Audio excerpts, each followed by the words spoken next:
నరకం నిజంగా ఎలా ఉంటుందో ఎప్పుడైనా ఆలోచించారా? బైబిల్ మనకు కొన్ని భయానకమైన వివరాలు చెబుతుంది.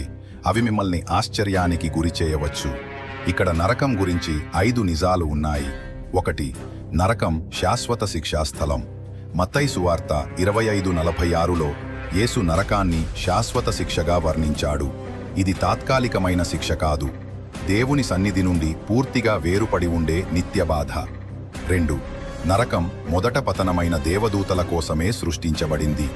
మత్తయి 25:41 ప్రకారం నరకం దయ్యం మరియు అతని దూతల కోసం సిద్ధం చేయబడింది.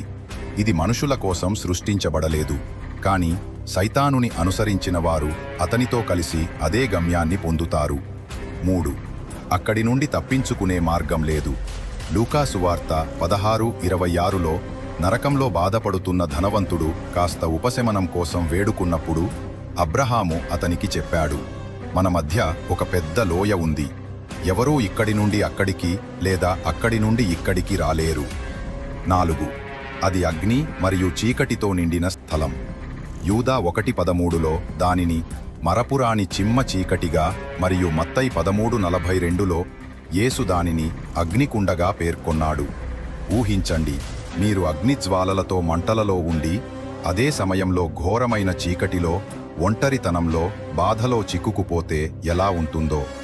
5. నరకం సైతానుని రాజ్యం కాదు, అతడే అక్కడ శిక్ష పొందుతాడు. అనేక మంది భావించేలా సైతాను నరకంలో రాజుగా ఉండడు. ప్రకటన గ్రంథం 20:10 స్పష్టంగా చెబుతుంది, సైతాను కూడా అగ్నిలో వేయబడతాడు, అక్కడ నిత్యము శిక్షించబడతాడు.